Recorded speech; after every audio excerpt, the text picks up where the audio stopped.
मनसा परिक्रमा का 5वां मंत्र है ओम ध्रुवा दिग विष्णु राधिपाति कलमा शग्रीवो रक्षिता विरुध ईशवा।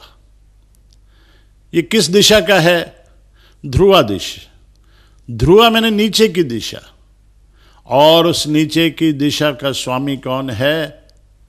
बृहस्पति। अब नीचे की दिशा, इस बात को समझना, व्यक्ति नीचे कब जाता है? जब उसके अंदर मैं आ जाती है।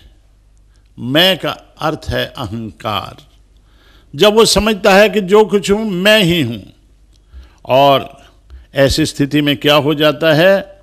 इसमें बात क्या लिखी है? ध्रुवा दिग विष्णु राधिपाति कलमा शग्रीवो। कलमा शग्रीव, अकड़ी गर्दन। जब मनुष्य में अहंकार आ जाता है तो उसकी गर्दन अकड़ जाती है, गर्दन उठा के चलता है, इसी का नाम अहंकार है। वैसे तो गर्दन का ऊंचा उठना, गर्दन का नीचा उठना अपने आप में बहुत कुछ प्रतीक है कई बातों का। गर्दन का ऊपर रहना यदि अहंकार की निशानी है तो यह त्याग की भी निशानी है। भगत सिंह ने कहा मेरी गर्दन अंग्रेजों के सामने नहीं झुकेगी। उसने गर्दन नहीं झुकाई, गर्दन को काटना स्वीकार कर लिया। यह त्याग की निशानी थी, यह अहंकार की निशानी नहीं थी। एक व्यक्ति जो कि कोई गलत काम करता है, शर्मसार हो जाता है, गर्दन को नीचे झुका देता है, यह पश्चाताप की निशानी है। लेकिन बिला वजह गर्दन को अकड़ा के रखना यह अहंकार की निशानी है, और यह अहंकार नीचे की ओर ले जाता है, पतन की ओर ले जाता है, गिरावट की ओर ले जाता है। अहंकार किसको कहते हैं? अहंकार सिर की टोपी नहीं है जो कि लिए फिरो। अहंकार पांव की जूती है। हम किसी मंदिर में जाते हैं तो जूती को उतार कर जाते हैं, जूती को साथ लेकर नहीं जाते। उस परमपिता परमात्मा के सानिध्य में पहुंचना है तो अहंकार रूपी जूती को उतार कर ही जाना पड़ेगा। अहंकार क्या है? मैं फिर एक बात कहूं दूसरे शब्दों में, कि अहंकार रूपी गाड़ी पर बैठकर यदि आप जाओगे तो रास्ते में एक्सीडेंट का होना स्वाभाविक है। यह कभी वहां पहुंचने वाली नहीं है। सास और बहू के झगड़ा हो जाता है। बहू चाहती है कि मैं जो कुछ बनाऊं अपनी मर्जी से बनाऊं, क्यों पूछूं कि आज क्या बनाना है? सास कहती है क्यों नहीं पूछती। ये क्यों ही नाम का तो अहंकार है। क्यों पूछूं, क्यों ना पूछूं, क्यों पूछा जाए, क्यों ना पूछा जाए, बस इसी का नाम अहंकार है। रेलवे स्टेशन पर आप खड़े हो, गाड़ी नहीं आ रही, क्यों? क्योंकि सिग्नल डाउन नहीं हुआ, स्टेशन पर कोई रौनक नहीं। परंतु जब सिग्नल डाउन हो जाता है, गाड़ी आ जाती है, तो प्लेटफॉर्म पर कितनी रौनक हो जाती है। कोई उतरने वाले यात्री, कोई चढ़ने वाले यात्री, कोई चाय के बेचने वाले, कोई अखबार के बेचने वाले। इसी प्रकार जब व्यक्ति अकड़ा रहता है, व्यक्ति का सिग्नल जैसे अकड़ा हुआ है, तो ईश्वर की कृपा रूपी गाड़ी नहीं आएगी। लेकिन वही सिग्नल जब डाउन हो जाता है, वही व्यक्ति जब नम्र हो जाता है, तो ईश्वर की कृपा रूपी गाड़ी व्यक्ति के जीवन रूपी प्लेटफॉर्म पर आ जाती है, और फिर उसके जीवन में रौनक ही रौनक हो जाती है। तो ये अहंकार क्या है? व्यक्ति को आगे बढ़ने का एक बंधन है। अंग्रेज, इंग्लैंड की महारानी एलिजाबेथ एक बार किसी अपने ऑफिशियल रूटीन में बाहर गई, देर रात्रि वापस आई, अपने महल में लौटी। उसके बाद अपनी शयन कक्ष, जिसको कहते हैं कि स्लीपिंग रूम, बेडरूम, वहाँ पर पहुँची। पतिदेव अंदर थे, दरवाज़ा बंद था। महारानी ने दरवाज़ा खटखटाया, अंदर से आवाज़ आई, कौन? कहती मैं क्वीन एलिजाबेथ, इंग्लैंड की महारानी। दरवाजा नहीं खुला। दरवाजा फिर खटखटाया, वही अंदर से प्रश्न आया, कौन? कि मैं क्वीन एलिजाबेथ। अब उसने काट दिया, इंग्लैंड की महारानी। इंग्लैंड की महारानी होगी तो देश के लिए, ना कि अपने लिए और ना कि अपने घर के लिए। क्या शब्द उसने बोला? मैं क्वीन एलिजाबेथ। दरवाजा फिर नहीं खुला। तीसरी बात उसने फिर खटखटाया, अंदर से फिर आवाज आई, कौन? उसने कहा, मैं एलिजाबेथ। क्वीन का शब्द भी उसने काट दिया, फिर भी दरवाजा नहीं खुला। चौथी बार फिर दरवाजा खटखटाया, जवाब अंदर से आवाज आई, कौन? अब उसने मैं को भी काट दिया, बोली एलिजाबेथ, और दरवाजा खुल गया। जब मैं को काटा, दरवाजा खुल गया।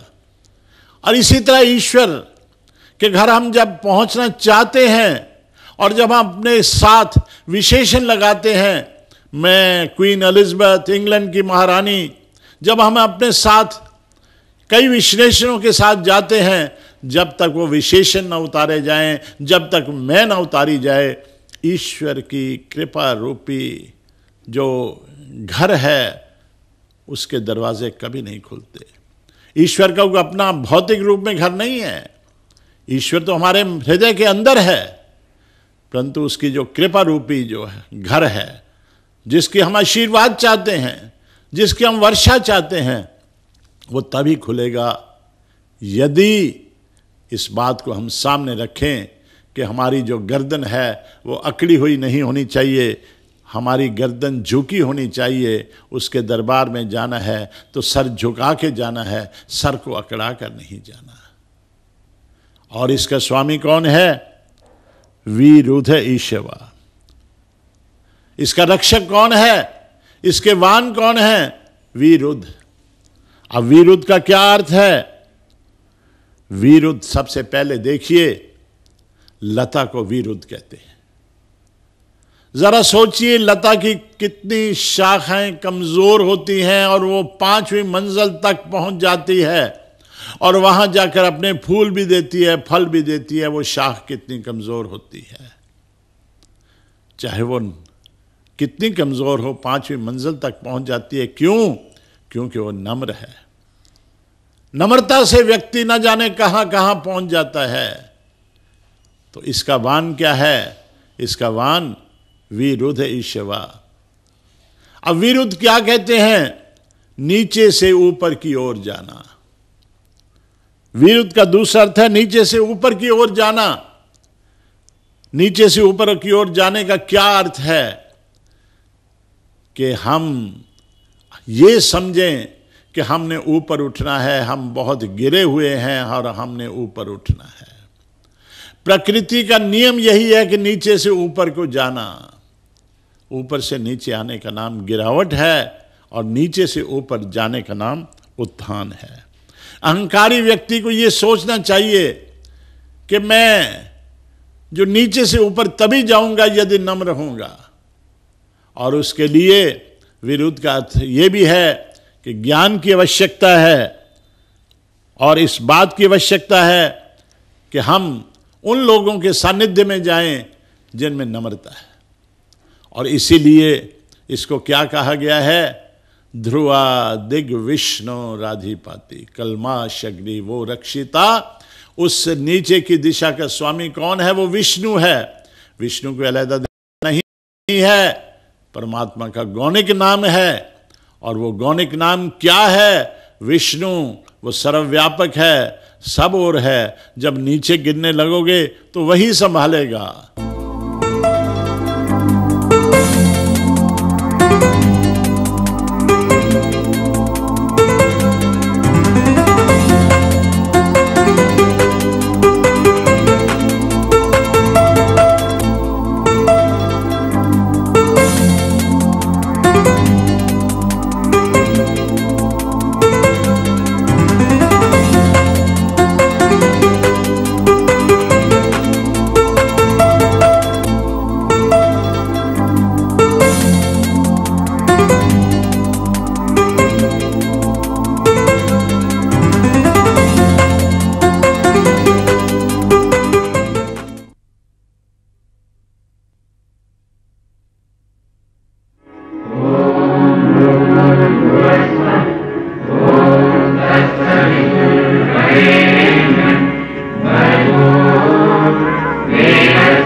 मनसा परिक्रमा का छठा मंत्र है, छठी दिशा, ओम ऊर्ध्वा दिग्बृहस्पति राधिपात्वी श्वित्रो रक्षिता वर्षमिष्यवा।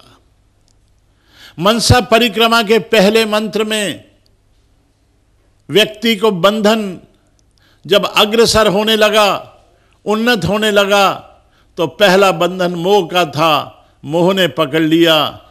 मंत्र कहता है इस मोह को त्यागो तभी आगे बढ़ोगे।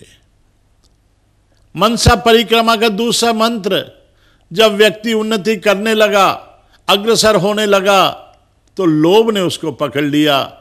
मंत्र कहता है कि लोभ को त्यागो।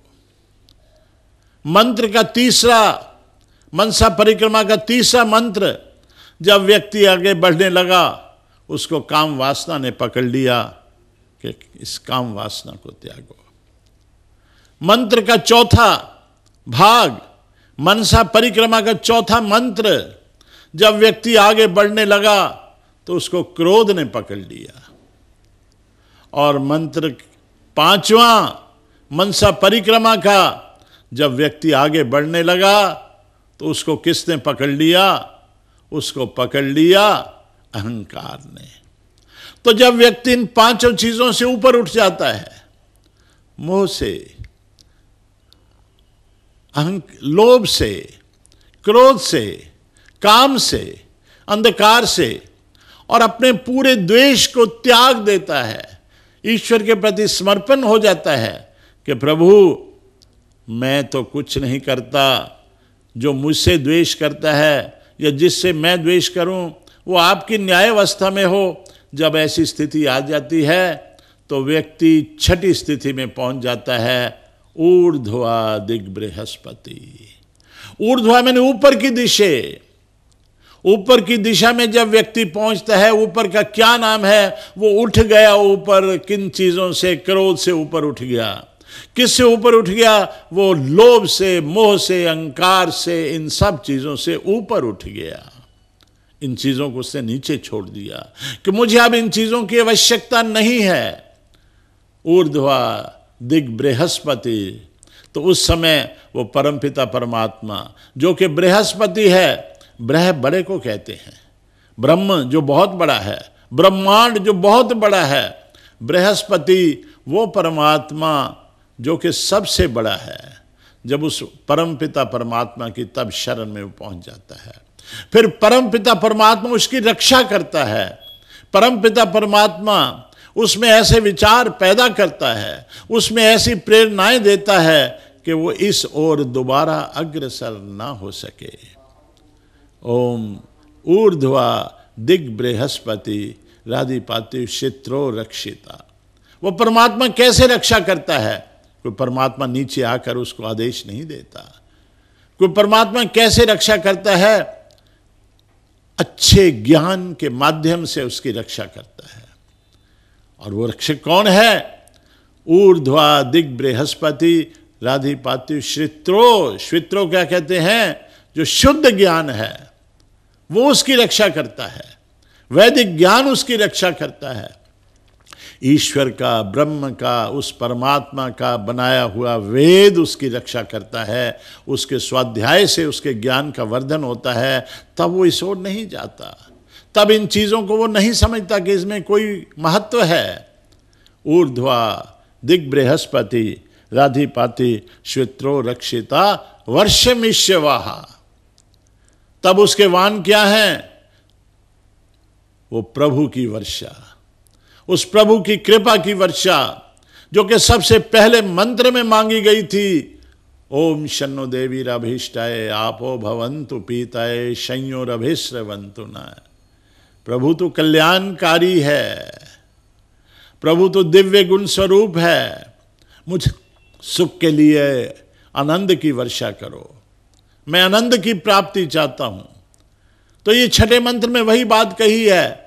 जब व्यक्ति इन पांचों चीज़ों से ऊपर उठ जाता है, ऊपर की दिशा में चला जाता है, उस बृहस्पति का, उस परमपिता परमात्मा का आश्रय लेता है, तो उस समय क्या होता है? उसको संभाल के स्थिति को रखने के लिए ये मंत्र कहता है कि वैदिक ज्ञान का आश्रय लो, अच्छे स्वाध्याय करो, और उसके बाद वो परमात्मा सुख की वर्षा करेगा। अब इन 6 मंत्रों में एक बात देखो कि 6 की 6 दिशाओं में ईश्वर का सर्वव्यापक होना सिद्ध है। ईश्वर सब जगह मौजूद है, अगर वो नज़र आता नहीं, चाहे वो पूर्व की दिशा हो, चाहे वो पश्चिम की दिशा हो, उत्तर की दिशा हो, दक्षिण की दिशा हो, नीचे हो, ऊपर हो, सब जगह वो ईश्वर व्यापक है। ये नहीं कि ईश्वर किसी विशेष स्थान पर है, ईश्वर किसी विशेष पहाड़ी पर है, ईश्वर किसी विशेष गुफा में है, या यूं कहा जाए ईश्वर किसी विशेष 7वें या 5वें आसमान में है। वो तो सब जगह है। ईश्वर की सर्वव्यापकता को व्यक्ति जब मान लेता है, जब जान लेता है, पहचान लेता है, तो पाप करने से बाज आ जाता है। जब व्यक्ति ये सोचता है कि ईश्वर तो केवल मंदिर में है, तो वो मंदिर से जब बाहर निकलता है तो पाप करता है। जब व्यक्ति ये सोचता है कि ईश्वर तो केवल मंदिर में है, तब वो मंदिर से बाहर निकलता है तो सत्य को छोड़ देता है। लेकिन वो समझे कि यहाँ भी ईश्वर है, वहाँ भी ईश्वर है, वो पाप करने से डरेगा कि मुझे तो यहाँ ईश्वर देख रहा है। लोग कहते हैं चलो मंदिर में चलो, कसम उठाओ। अरे मंदिर में भगवान है तो क्या यहाँ पर भगवान नहीं? भगवान तो यहाँ पर भी है, यहाँ भी देख रहा है तुम क्या कर रहे हो, और मंदिर में भी जाकर देख रहा है क्या कर रहे हो। तो मंदिर में जाकर कसम उठाते हो तो यहाँ क्यों नहीं कसम उठाते सत्यता की? एक काल्पनिक कहानी है कि एक बार भगवान जी निकल पड़े मंदिर से बाहर और पहुंच गए मंडी में। मंदिर के वहाँ मंडी के जो मंदिर के प्रधान थे, मंडी में उनकी दुकान थी। क्या देखा कि पुजारी जी जो मंदिर के प्रधान थे कम तोल रहे हैं। भगवान जी ने देखा, अरे तुम कम तोल रहे हो। पूछा कौन है? कि मैं तो भगवान हूँ। कह रहे भगवान जी आप मंदिर को छोड़कर यहाँ कहाँ आ गए? आपको किसने बोला था यहाँ आने को? आप चलिए, वहाँ ही चलिए। ले गए भगवान जी को वापस। पुजारी को कहा ताला क्यों खोला, इनको क्यों आने दिया, इनको बंद करो मंदिर में। यदि हम भगवान को मंदिर में बंद करने तक रखेंगे तो हम कभी सुधर नहीं सकते, हम कभी अपने आप को सुधार नहीं सकते, कभी अपने आप को संभाल नहीं सकते।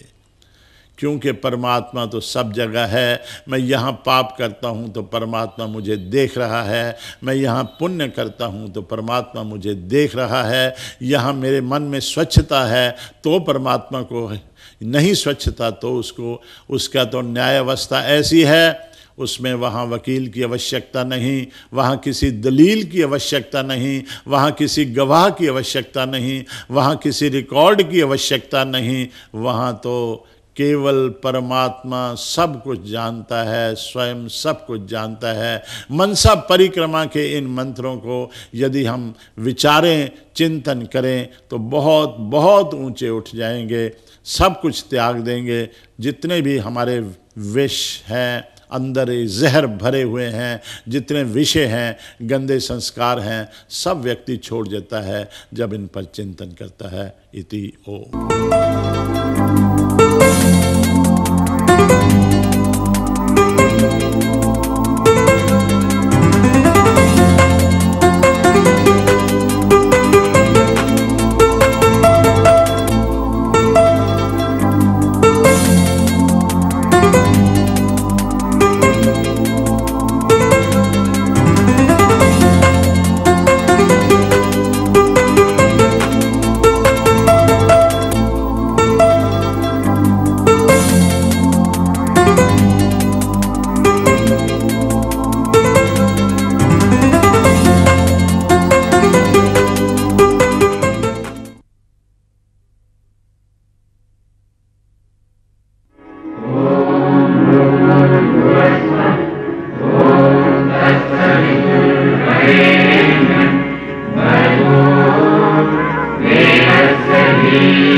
हम संध्या के मंत्रों पर चिंतन कर रहे हैं।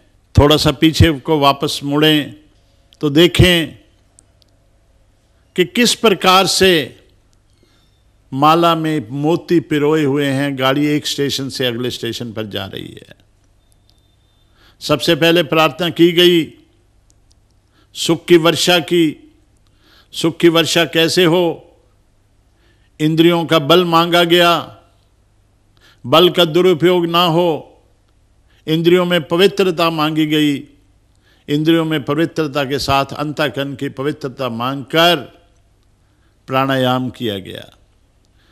जब प्राणायाम के पश्चात बहुत कुछ देखा, अपने अंदर झांका कि मेरे अंदर क्या क्या अवगुण हैं, और ईश्वर की उस सत्ता पर विचार किया, ध्यान किया, चिंतन किया अगमर्शन मंत्रों के माध्यम से, तो पता लगा कि मैं तो कुछ भी नहीं।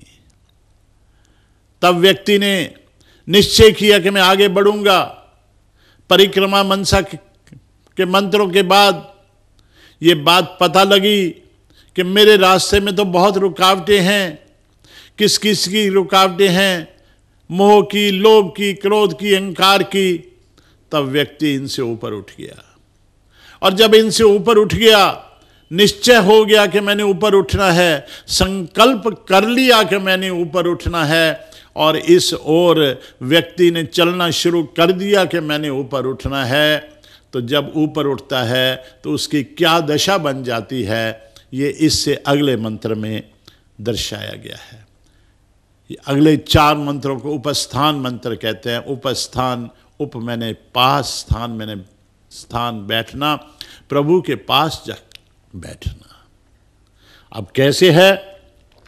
पहला मंत्र ओम उद्वयम तमसस्परि, ओम उद्वयम तमसस्परि स्वाहा पश्यन्त उत्तरम देवम देवत्रा सूर्यमगन्म ज्योतिरुत्तमम।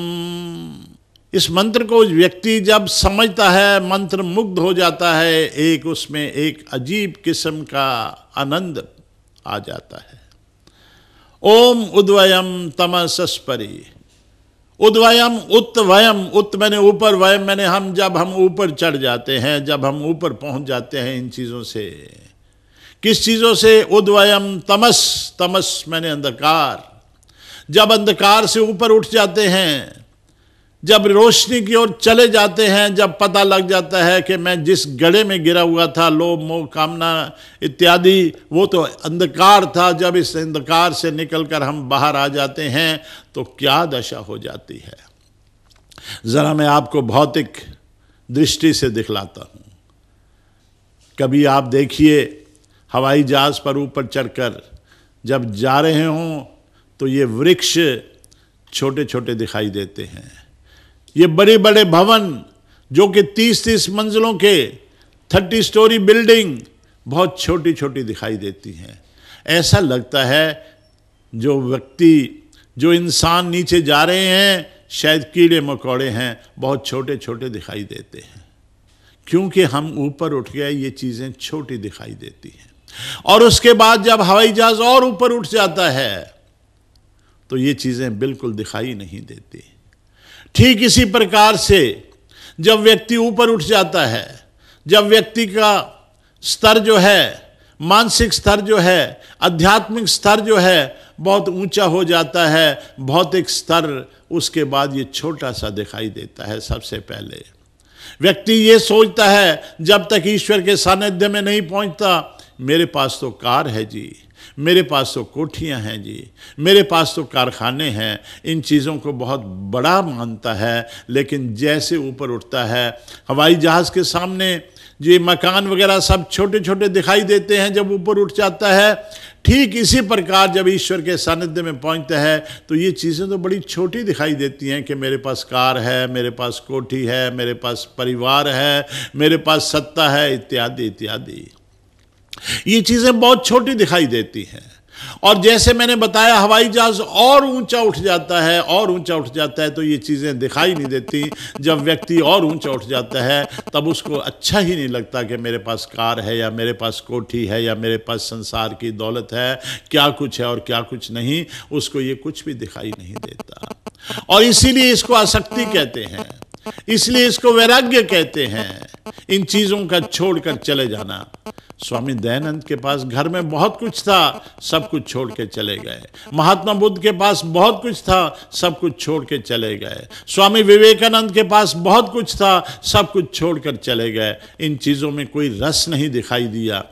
स्वामी विवेकानंद, स्वामी दयानंद, महात्मा बुद्ध, किसी का भी नाम ले लीजिए, घर से संपन्न थे, लेकिन उन संपन्नता को उन्होंने कुछ नहीं जाना। और जब व्यक्ति ये सोचता है कि यही सब कुछ है, तब वो ईश्वर के रास्ते पर नहीं चल सकता। तो उसके बाद कहा क्या है, देवत्रा सूर्य मगन्म ज्योतिरुत्तमम। लेकिन उससे पहले है क्या है, स्वपश्यंत उत्तरम। स्व मैंने अपने आप को, पश्यंत जब व्यक्ति देखता है तो उसके बाद वो कहता है ये जो सूर्य की ज्योति है, ये जो परमात्मा की ज्योति है, इसमें तो बहुत कुछ है, मेरे अंदर कुछ भी नहीं।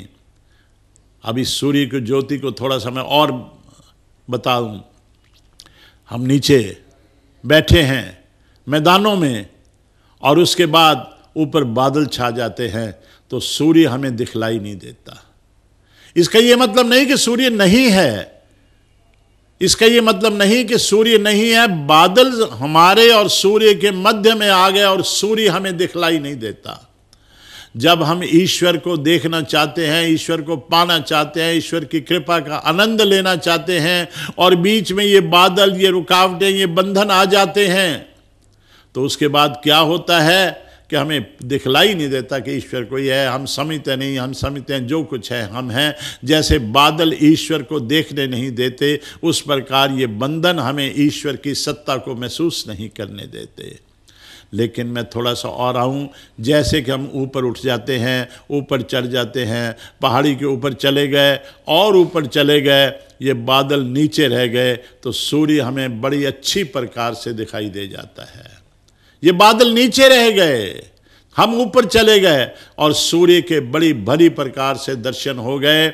जब हमने इन बादलों को, इन बंधनों को ऊपर क्रॉस कर लिया, हम ऊपर उठ गए, हम चले गए, तो उस परम पिता परमात्मा के सानिध्य में स्वयं व्यक्ति पहुंच जाता है। उसको सब कुछ दिखाई दे देता है, वो सब कुछ महसूस करता है कि हाँ, अब ईश्वर के मैं दर्शन कर रहा हूँ। अब मुझे पता लगता है कि ईश्वर कुछ है, ईश्वर की सत्ता है। अगर कोई व्यक्ति कहे कि मैंने ईश्वर को जान लिया, ईश्वर को पहचान लिया, तो ये इसकी भूल है।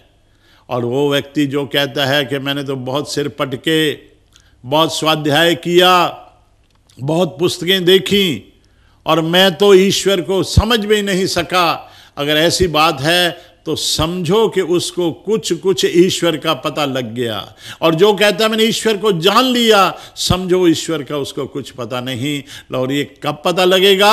उद्वयम तमस्सपरि स्वपश्यंत उत्तरम। जब हम इस अंधकार से ऊपर उठेंगे और उसके बाद अपने आप का निरीक्षण करेंगे, अपने आप को देखेंगे, तब हमें पता लगेगा ऊपर उठने के बाद कि वास्तविक जो सूर्य है वो ये है जो कि बादलों के पीछे छिपा हुआ था, जिसके हमें दर्शन हो गए। और वो क्या है कि सूर्य मग्नम ज्योतिरुत्तमम, ये सबसे उत्तम ज्योति ये है। सूर्य से उत्तम ज्योति भी वो परमपिता परमात्मा की है, सबसे उत्तम ज्योति वो है। ये प्रभु के पास आने का एक मंत्र है, इसीलिए इसका नाम उपस्थान मंत्र है। ओम इति ओम।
उपस्थान का दूसरा मंत्र है ओम उद्वयम जात वेदसम देवम वहंति केतवा दृश्ये विश्वाय सूर्यम। उद्वयम जात वेदस। उद्वयम जात वेद किसको कहते हैं कि उस जात वेद प्रभु के ज्योति, उस जात वेद उस परम पिता परमात्मा की ज्योति को कैसे हम देखते हैं? उन देवों के माध्यम से देखते हैं। देव कौन है? जो हमें देखते हैं, कुछ देते हैं, वो देव हैं। और सूर्य देव है, चंद्र देव है, वायु देव है। जब इन सब चीजों को देखते हैं तो हमें पता लगता है कि उसकी ज्योति तो महान है, वो परमपिता परमात्मा महान है। और इसमें एक शब्द बहुत ही मार्मिक शब्द है, महत्वपूर्ण शब्द है, ओम उद्वयम जात वेदसम देवम वहंति केतवा। केतवा किसको कहते हैं? केतव कहते हैं झंडे को, केतव कहते हैं सूचक को। आप ट्रेवल कर रहे हो, यात्रा कर रहे हो, कार पर हो, जब दो रास्ते फटते हैं, एक रास्ते पर लिखा होता है दिल्ली इस ओर, दूसरे रास्ते पर लिखा होता है फरीदाबाद इस ओर। पता लग जाता है कि दिल्ली जाना है तो बाईं ओर मुड़ो, फरीदाबाद जाना है तो दाईं ओर मुड़ो। ये सूचक हैं, ये केतक हैं, ये झंडियां हैं जो हमें मार्गदर्शन करती हैं कि किस ओर जाना है। जब व्यक्ति ईश्वर की ज्योति को प्राप्त करना चाहता है तो ये देव, ये सूर्य, ये चंद्र, ये हमें मार्ग दिखलाते हैं कि अरे भाई उस परमात्मा को देखना हो तो इस मार्ग पर चलो, हमारी ओर देखो हम किसके आशय पर चल रहे हैं, हमारी ओर देखो हम किसके आदेश पर चल रहे हैं, हमारी ओर देखो हम कैसे चल रहे हैं। जरा देखो वृक्ष कितने हैं और सब के सब गर्मियों में हवा बंद हो जाती है, वायु बंद हो जाती है और बिल्कुल चुपचाप खड़े हो जाते हैं, एक पत्ता भी नहीं हिलता। किसके आदेश से वायु बंद हुई? कैसे वायु बंद हुई? और वायु के बंद होने के बाद एक पत्ता भी नहीं हिला, ये कैसे हुआ? ये उस परम पिता परमात्मा के आदेश से हुआ। ये सब केतव हैं, ये सब देवता बता रहे हैं, उस परम पिता की ज्योति को दिखला रहे हैं। और जब हम इन केतव को, इन साइन बोर्ड को, इन सूचकों को पढ़ते हैं तो दृश्य विश्वाय सूर्यम, उसके बाद हम उस सूर्य को देख लेते हैं, उस परम पिता परमात्मा की अग्नि को देख लेते हैं, उस परम पिता परमात्मा के तेज को देख लेते हैं, उस परम पिता परमात्मा की सत्ता पर हम विश्वास कर लेते हैं। ये भी उपस्थान मंत्र है, ईश्वर के पास बैठने का। उपस्थान का तीसरा मंत्र है ओम चित्रम देवानामुदगादनीकम चक्षुर्मित्रस्य वरुणस्य आग्ने आप्राद्यावा पृथ्वी अंतरिक्षम सूर्य आत्मा जगतस्तस्तुषश्च स्वाहा। इस मंत्र में तो मैं कहूं जो डूब जाएगा, जो इसके अंतःकरण तक पहुंच जाएगा, वो ईश्वर की सत्ता पर स्वयं विश्वास करने लगेगा, उसे कुछ समझाने की आवश्यकता नहीं है। इसमें एक शब्द आया है ओम चित्रम। ईश्वर की लीला बड़ी विचित्र है। ईश्वर की लीला इतनी विचित्र है कि व्यक्ति सोच भी नहीं सकता कि उसकी लीला कितनी विचित्र है। आइए थोड़ा सा चिंतन करें उस ईश्वर की लीला का। जरा देखो इस संसार में कितनी योनियां हैं, कितनी योनियां हैं। एक व्यक्ति की शक्ल दूसरे व्यक्ति से नहीं मिलती, एक बंदर की शक्ल दूसरे बंदर से नहीं मिलती, एक गाय की शक्ल दूसरी गाय से नहीं मिलती, किसी की एक की शक्ल दूसरे से नहीं मिलती। हम पहचान लेते हैं शक्ल देखकर कि ये व्यक्ति अंग्रेज है, ये व्यक्ति बंगाली है, ये व्यक्ति गोरखा है, लेकिन ज़रा उनको पास बिठाओ, एक से एक शक्ल नहीं मिलती। ये केवल आज की बात नहीं, जब का संसार बना हुआ है तब से ऐसा है। ये नहीं कि 500 साल पहले भी बिल्कुल इस शक्ल का व्यक्ति पैदा हुआ था, नहीं, किसी की एक दूसरे से शक्ल नहीं मिलती। उस परमात्मा की कारीगरी को देखो, कितना विचित्र कारीगर है। जरा और आगे चलिए, धरती की ओर देखिए। कोई धरती कपास दे रही है, कोई धरती सोना दे रही है, कोई धरती कोयला दे रही है। किसी धरती से वनस्पति, किसी धरती से फूल, किसी से फल, किसी से कुछ और, किसी से कुछ और। धरती वही है, लेकिन ईश्वर की लीला, ईश्वर का विचित्र, उसमें ही सब कुछ दिखाई दे रहा है। और आगे चलिए, कोई धरती रेतीली, किसी धरती में पत्थर, किसी में समुद्र, किसी में दरिया, किसी में पहाड़, किसी में आबशार। धरती वही है, लेकिन वह रे मेरे प्रभु सब में अलग अलग। जल है तो उसका प्रभाव अलग अलग।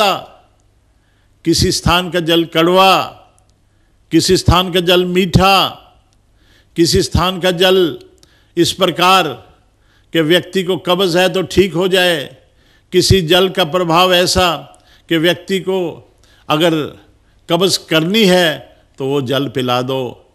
हर प्रकार में वही चीज़, नाम उसका जल, प्रभाव अलग अलग। ओम चित्रम देवाना, वो विचित्र है, उस प्रभु की लीला विचित्र है। इन लीलाओं को देखते जाओ, सोचते जाओ, तो महसूस करोगे कि हम क्या हैं। रंग को ले लीजिए, पीला रंग आम का भी है, पीला रंग गुलगुल का भी है, हल्दी का भी है, केसर का भी है, सोने का भी है, चंद्रमुखी का भी है, अग्नि का भी है। इन सब का पीला रंग है। लेकिन क्या ये सब एक जैसे हैं? कोई खाने वाली चीज़, कोई पहनाने वाली चीज़, कोई इस्तेमाल वाली चीज़, हर एक का प्रभाव अलग है, हर एक की शक्ल अलग है, हर एक का सब कुछ अलग है। थोड़ा सा स्वाद की ओर ले लीजिए। खटाई का सामान, लस्सी भी खट्टी है, अलहदा स्वाद है, नींबू भी हैं, अलहदा स्वाद है, गलगल भी खट्टी है, अलहदा स्वाद है, आलू बुखारा भी खट्टे हैं, अलहदा स्वाद है। एक का स्वाद किसी दूसरे के साथ नहीं मिलता। वाह रे प्रभु तेरी लीला। और आगे चलो, करेला कड़वा है, परंतु उसका जो बीज है वो फीका है। नीम भी कड़वी है, परंतु उसका बीज बहुत मीठा है। और उसके आगे ले लो, नींबू खट्टा है, परंतु उसका बीज कड़वा है। पीलू ले लो, मीठा है, परंतु उसका बीज बहुत कड़वा है। देखो उस परमात्मा की कारीगरी, ये नहीं कि उस फैक्ट्री में एक ही चीज एक ही प्रकार की बनती है। न जाने उस विचित्र कारीगरी में क्या कुछ है और क्या कुछ नहीं। जरा संतरे की बनावट को देखो, फूल उसका और ढंग का, और फल जब निकलता है तो उसका और ढंग का। टहनी का रंग और टहनी के अंदर जो संतरे में बाहर का रंग पीला और अंदर से गुलाबी, और न जाने किस किस ढंग से उनको जोड़ कर रखा और बाहर उसके कवर लगा दिया। कोई सीने की आवश्यकता नहीं, कोई जोड़ने की आवश्यकता नहीं। अनार को देखो, किस ढंग से अनार के दानों को जोड़ कर रखा हुआ है। बड़ी बड़ी फैक्ट्रियों को मैं कहूँगा कि उनके बाद स्पेशल यंत्रों तो भी इस प्रकार जोड़कर उनको संभाल कर उसके बाद कवर नहीं लगाया जा सकता उस परम पिता परमात्मा के।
हमने ईश्वर की लीला की विचित्रता बाहर की तो देखी, आओ इस शरीर के अंदर की विचित्र लीला को देखें।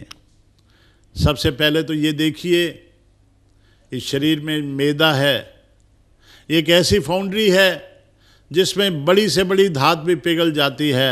ना जाने ईश्वर में क्या कुछ इसमें लगा रखा है। हमारे मल मूत्र और गंदगी के लिए शरीर के अंदर ही स्थान है। लेकिन मैं एक बात कहूं कि ईश्वर ने ऐसा आदेश दिया हुआ है कि जब तक व्यक्ति आदेश न दे तब कि ये मल मूत्र बाहर ना आए।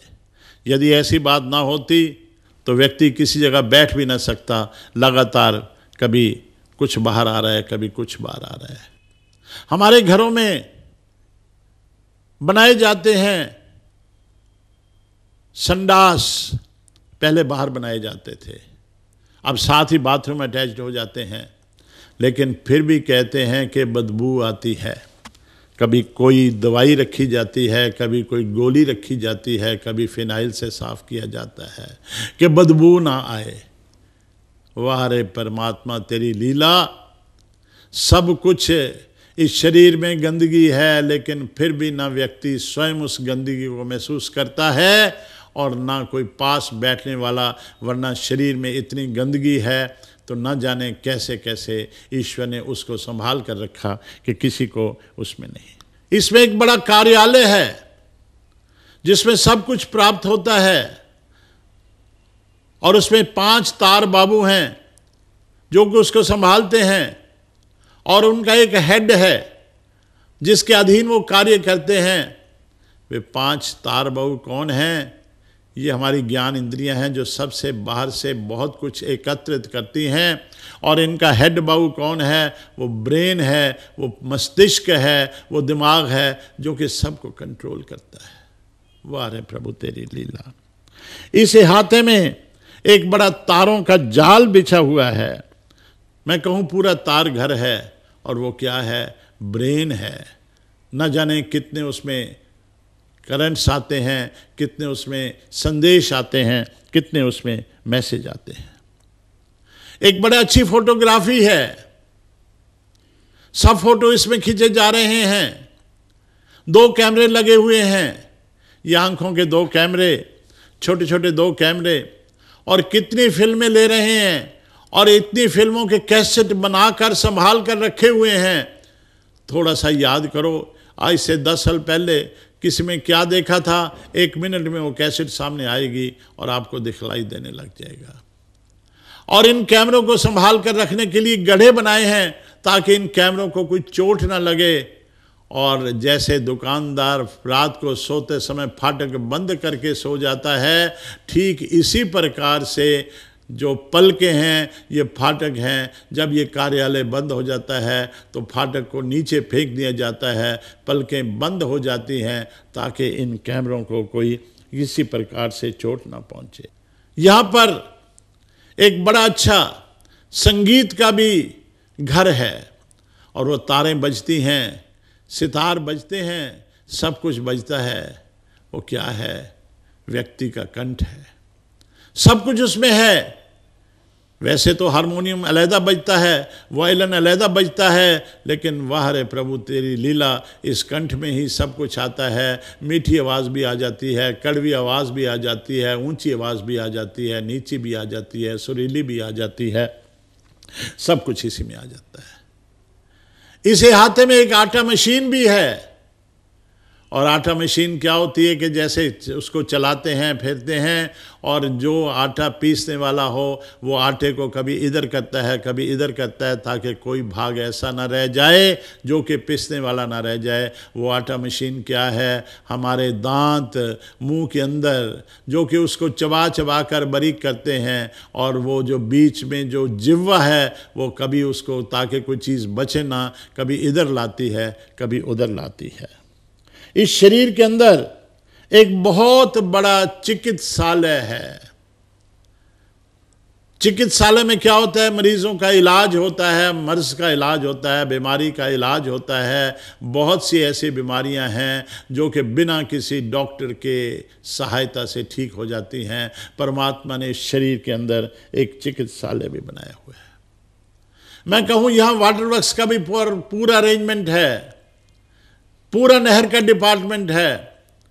इस शरीर में रक्त एक स्थान से दूसरे स्थान पर कैसे जा रहा है, कौन इसका कंट्रोल कर रहा है, और सब जगह रक्त पहुंचता है। ये नहीं कि किसी जगह पहुंचे और किसी जगह ना पहुंचे। ये लीला किसकी है? ये विचित्र लीला किसकी है? ये उस परमपिता परमात्मा की है। परमात्मा की जब इस लीला को देखते हैं, इस विचित्रता को देखते हैं, तो व्यक्ति अपने आप उसका सिर झुक जाता है। ओम चित्रम देवानागा। और उसके बाद क्या है? इस विचित्र लीला को जब व्यक्ति देखता है तब महसूस करता है कि ये चंद्र, ये तारे, ये नक्षत्र, ये सब कुछ क्या है? उसी परमात्मा की विचित्र लीला तो है। और फिर क्या कहता है? ओम चित्रम देवानामुदगादनिकम चक्षुर्मित्रस्य वरुणस्य। मेरी जो आंख है वो इन सब चीज़ों को देख रही है, मित्रता के भाव से देख रही है। और मैं जब इन सब चीज़ों को देखता हूँ तो मुझे क्या दिखाई देता है? मुझे यही दिखाई देता है कि जो कुछ है वो परमात्मा है, परमात्मा के सिवा कुछ नहीं। और उसके बाद एक बात देखेंगे कि पूरी संध्या में किसी मंत्र के आगे स्वाहा नहीं था, केवल इस मंत्र के पीछे ही स्वाहा है। ओम चित्रम देवानामुदगादनिकम चक्षुर्मित्रस्य वरुणस्य द्यावा पृथ्वी अंतरिक्षम सूर्य आत्मा जगतस्तस्तु सश्च स्वाहा। जब मनुष्य इसको देखता है तो कहता है कि प्रभु मैं तो अपने आप को तेरे समर्पण करता हूँ, मैं तो कुछ भी नहीं। जब व्यक्ति आत्म समर्पण करता है तब व्यक्ति देखता है कि मैं उस परमात्मा के बिना कुछ नहीं। मैं इसको थोड़े से दूसरे शब्दों में कहूँ, मान लो एक व्यक्ति पहाड़ पर जा रहा है, किसी गुफा में जा रहा है, माता वैष्णो देवी की गुफा पर जा रहा है। वो क्या करता है? अपने साथ एक पोटली ले लेता है कि कभी खाने की आवश्यकता हो। क्या करता है? एक पोटली में, एक अलहदा बैग में एक चद्दर ले लेता है, तौलिया ले लेता है, शायद इसकी आवश्यकता हो। एक और पोटली में पेस्ट रख लेता है, साबुन रख लेता है, सब कुछ रख लेता है। लेकिन जैसे जैसे ऊपर जाता है वो इन सब को फेंकता जाता है कि वज़न उठा नहीं सकता। और अंत में क्या होता है कि वो कहता है कि मेरे तो शरीर भी उठाया नहीं जा सकता, मुझे कोई उठा के ले ले। जब हम ऊपर उठते हैं तो ये सब पोटलियाँ राग द्वेष हमें फेंकनी पड़ती हैं, और तब हम ईश्वर के अपने आप को हवाले कर देते हैं। और अंत में यही बात ईश्वर से कहते हैं, जीत भी तेरी, हार भी तेरी, सब कुछ तेरा, मैंने तो अपने आप को समर्पण कर दिया। प्रभु तेरे हवाले हूँ, जो कुछ भी हूँ तेरा हूँ। ओम इति ओम।